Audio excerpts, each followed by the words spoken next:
Assalamu alaikum warahmatullahi wabarakatuh, Ali. Wa alaikum salam wa rahmatullahi wa barakatuh. Ali, you head the distribution department in Zakat.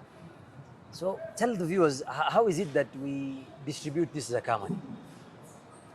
Basically, what we do, the bigger chunk of it is empowerment. As we have always been saying that solution does not lie on handouts. Solution lies in making the person self-independent. That is the key thing for us. 40% of our budget goes to empowerment programs.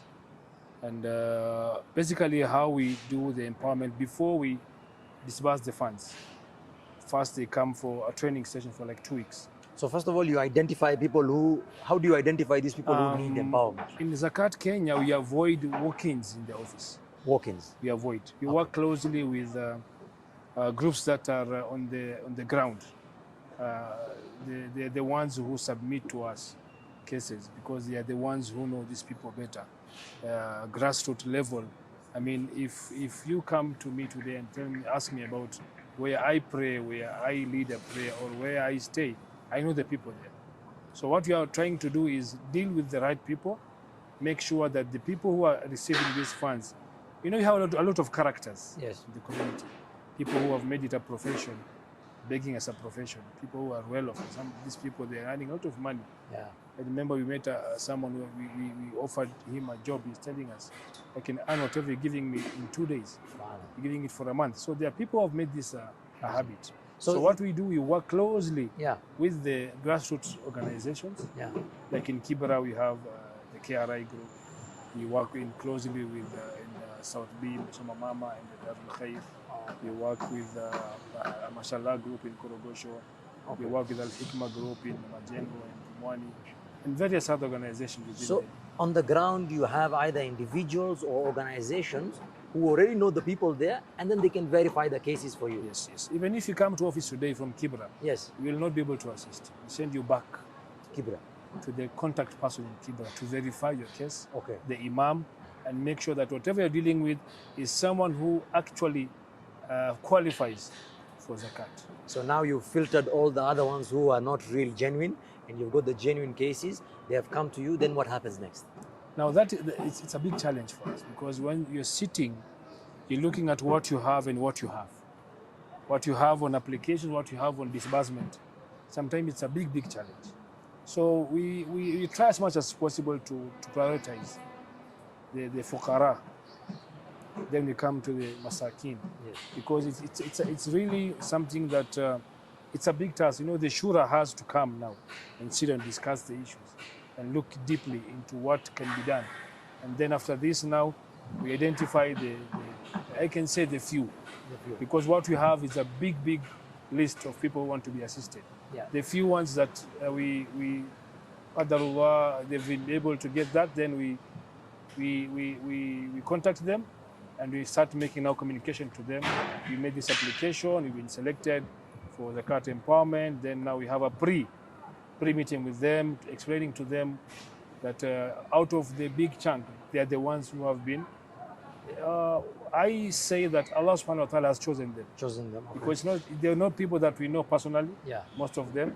And then now after this, we bring them in and tell them what it entails for us to empower them. They have to go to the training, they have to go through counseling, they have to go through the sheikhs, they have to tell them what this. Then after that, now we plan for a day when they're going to start the training session starts. Okay. So they go, you filter them out, they've come to you, you've explained to them, you've given them training. Now what happens after they've had their training? Now after that, now the last portion of the training is we bring a sheikh, Sheikh Abdul Latif, Sheikh Abdullah Philistine, and other sheikhs. They exactly tell them what Muslim business ethics or Islamic business ethics, how they should do their businesses and why they're getting Zakat. Because some people feel like, you know, I can come every other year. So they explain to them the purpose of Zakat. Zakat is to change lives. It's not to turn you to a beggar. It's to change the mindset from a beggar to an entrepreneur. After this, now we do an assessment for them.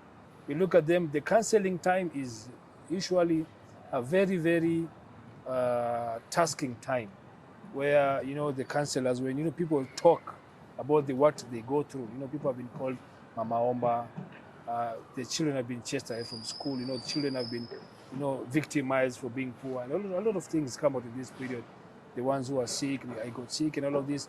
So this time is really a time where now we try to change the mindset, to build capacity, to make them feel like they are worthy, and this is their in haki yao. They deserve this zakat from their brothers and sisters. Now from there, now we go to the training, entrepreneurship training. You do for them some training on how to make some soap and these things, and then the sheikhs comes. Then after that, now is when you choose a date now for disbursement of the zakat. Then you disburse the funds. Now you've given them the funds. They go and open up their business. How do you know if it's successful or not? Do you have a system? We make follow-ups. We at least for 3 months. Yeah. To make some follow-up on them. We are those who will receive the money and disappear the same day. They switch off their phones and you'll never see them again. Oh, so you've had those cases? We have those cases. Okay. We have those who will take the money, give you stories and this and that. But we always try to remind them that this is not to be misused. So for Zakat Kenya, you've done your part of researching, make sure that the guys on the ground have checked, and then you've tried your level best to make sure you're giving them I can say 80% of the people, they start off the business. 80%? Yes. Okay, 20% I can say, to be realistic, we'll have his and theirs, but 80% they start the business. And do you have any successful cases? Maybe you can give us a summary of their story? We've had not one, not two, not 10. Yeah. We have success stories. We have people who have come back to us and told us, I am going now to donate. So from a receiver of Zakat, now they are coming in to pay Zakat? Not Zakat, sadaqa. Okay. They're paying sadaqa. MashaAllah. They're saying, I will be giving back to the people who have come. They've been trained, this group. The next group, they're saying, I'll sponsor the breakfast. Allah. For the training session. For the training session. Which they had 1 year ago or sometime back. So we bring them also to the group and tell them what you've been able to do. So now they become mentors to the others. So to build that trust, and they believe that I can make it. So they come and they talk to them, tell them I was here, like you guys. I'm doing my business now. I'm flourishing, alhamdulillah. Some will have some challenges. We try to mitigate. Yes. Just recently, we have proved that some people who are going to have businesses that they are really working hard, but they are stuck somewhere. We go back and try to push them up and try to assist them and make sure that, inshallah, bi-idhnillah, that their businesses become a success. So, Jazakallah khair, Brother Ali. As you have heard from Brother Ali, head of distribution, there is a clear system for Zakat Kenya to identify the people who are in need by working people on the ground, bringing them, giving them their training, giving them the disbursement, and alhamdulillah, there's success stories, and there's the realities of life with some which are didn't work out. So for you, when you want to pay out your zakah, bring it to the Zakat Kenya team. Ask them where is it that I can take my zakah and who I can help, because they have a system, inshallah, to be able to disperse this zakah according to the teachings of Islam. Barakallahu feek and salamu alaykum wa rahmatullah.